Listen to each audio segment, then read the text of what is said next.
portée, mais le drame se produit lorsque l'arbre tombe sur la route et qu'effectivement les sapeurs-pompiers n'ont pas eu le temps de le dégager et qu'un véhicule arrive. C'est ce qui s'est produit malheureusement sur cette commune de Prévencagne. Et que pouvez-vous nous dire sur l'état du réseau électrique, sur l'état du réseau ferré aussi, sur les routes? Sur le réseau ferré, nous avons eu un incident sur un TGV qui a été arrêté en pleine voie. Heureusement, le conducteur a pu s'arrêter à temps, a fait une marche arrière et cela n'a pas nécessité d'évacuation du TGV. Donc les choses ont été parfaitement contrôlées par la SNCF et l'Hélice a dû effectivement procéder à des coupures préventives. Mais les informations qui nous arrivent aujourd'hui, la tempête étant passée, font que pendant la nuit, le courant devrait être rétabli.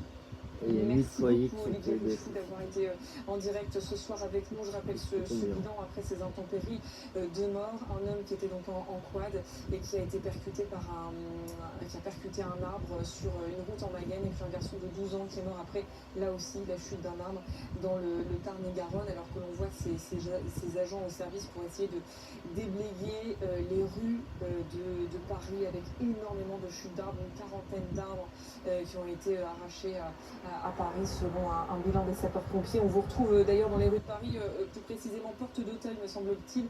Jérémy Brossard, racontez-nous, montrez-nous à quoi ressemble l'environnement autour de vous. Vous le voyez sur ces images de Sébastien Rioux, c'est impressionnant. Et dans beaucoup de boulevards, beaucoup de rues de Paris, il y a ces scènes avec ces branchages, parfois même ces troncs qui sont tombés au sol, et des équipes d'ores et déjà mobilisées pour faire en sorte que la circulation reprenne ses droits. On va aller voir Thierry qui a dirigé ces opérations. Bonsoir, merci d'être en direct avec nous sur BFM TV. Racontez-nous votre soirée. Vous avez été mobilisé à quelle heure et dans quelles conditions? À peu près vers 20h pour des arbres qui étaient tombés, notamment ici à la porte d'Auteuil où il y a une dizaine d'arbres qui sont tombés. Boulevard Exelmans, il y en a une cinquantaine.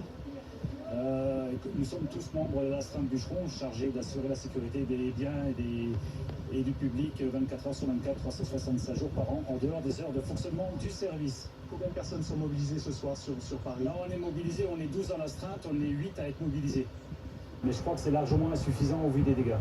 Vous aviez déjà vu ça dans votre carrière? Moi j'ai connu la tempête de 99, la célèbre tempête de 99 où c'était pire, bien sûr.